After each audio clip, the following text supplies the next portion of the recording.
తనపై చేసిన వ్యాఖ్యలకు క్షమాపణలు చెప్పాలని, లేకపోతే చట్టరీత్యా చర్యలు తీసుకుంటామని మంత్రి కొండా సురేఖకు BRS party working president KTR హెచ్చరించారు. సినీ నటులు అక్కినేని నాగచైతన్య, సమంత విడాకుల అంశంపై తనపై తీవ్ర ఆరోపణలు చేసిన మంత్రి కొండా సురేఖపై BRS party working president KTR సంచలన నిర్ణయం తీసుకున్నారు. ఫోన్ ట్యాపింగ్ చేశారని, హీరోయిన్ల విడాకులకు కారకుడిగా పేర్కొన్న సురేఖపై న్యాయ పోరాటం చేయాలని నిర్ణయించారు. ఈ సందర్భంగా సురేఖకు లీగల్ నోటీసులు పంపించారు.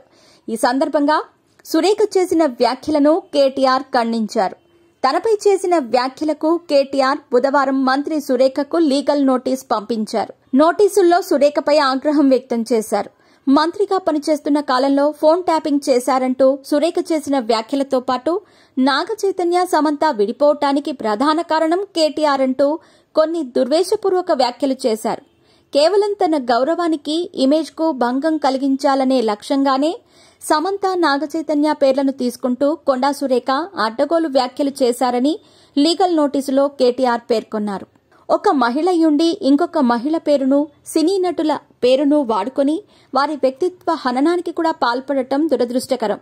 అసలు తనకు సంబంధమే లేని ఫోన్ ట్యాపింగ్, ఇతర అంశాలపై కొండా సురేఖ చేసిన వ్యాఖ్యలు అసత్యపూరితమని కేటీఆర్ తెలిపారు. ఒక మంత్రిగా కొండా సురేఖ తన మంత్రి హోదాను దుర్వినియోగం చేశారని ఆరోపించారు. ఎలాంటి సాక్ష్యాలు లేకుండా కొండా సురేఖ చేసిన అసత్యపూరిత వ్యాఖ్యలు, దురుద్దేశపూరిత మాటలు మీడియా, సోషల్ మీడియాలో విస్తృతంగా ప్రచురితమయ్యాయని కేటీఆర్ తెలిపారు. ఎలాంటి సాక్ష్యాధారాలు చూపించకుండా అడ్డగోలుగా మాట్లాడిన కొండా సురేఖ ఒక మంత్రి అని, ఆమె చేసిన వ్యాఖ్యలను సాధారణ ప్రజలు నిజాలుగా భ్రమపడే అవకాశం ఉంది అని అన్నారు. ఒక మంత్రిగా తన సహచర అసెంబ్లీ సభ్యుడు అయ్యుండి కూడా సోయి లేకుండా కొండా సురేఖ మాట్లాడటం ఆశ్చర్యానికి గురిచేసింది. గతంలో ఇవే అడ్డగోలు మాటలు మాట్లాడిన కొండా సురేఖకు ఈ సంవత్సరం 4వ నెలలో నోటీసులు పంపించిన విషయాన్ని గుర్తు చేశారు. ఇలాంటి అవాంఛనీయ వ్యాఖ్యలు చేసిన కొండా సురేఖకు భారత ఎన్నికల సంఘం గట్టి హెచ్చరిక చేసింది. అయినా ఇలాంటి దురుద్దేశపూర్వక ఒక వ్యాఖ్యలను కొనసాగిస్తున్నారన్నారు కేటీఆర్. కొండా సురేఖ ప్రణాళికాబద్దంగా కావాలనే పదే పదే అవే అబద్దాలను తన వ్యక్తిత్వాన్ని తగ్గించటం కోసం, నష్టపరచటం కోసం చేస్తుందని లీగల్ నోటీసుల్లో కేటీఆర్ తెలిపారు. ఆ వ్యాఖ్యలను కొండా సురేఖ వెంటనే వెనక్కి తీసుకోవాలి.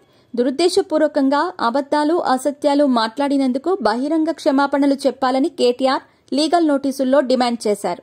భవిష్యత్తులోనూ ఇలాంటి దురుద్దేశపూర్వక, చిల్లర మాటలు మాట్లాడవద్దని హితవు పలికారు. 24 గంటల్లోగా కొండా సురేఖ క్షమాపణలు చెప్పకుంటే చట్ట ప్రకారం పరువు నష్టం దావాను వేయడంతో పాటు క్రిమినల్ కేసులను కూడా వేస్తానని హెచ్చరించారు. 24 గంటల్లోగా కొండా సురేఖ క్షమాపణ చెప్పకుంటే చట్ట ప్రకారం పరువు నష్టం దావాను వేయడంతో పాటు క్రిమినల్ కేసులను కూడా వేస్తానని కేటీఆర్ హెచ్చరించారు.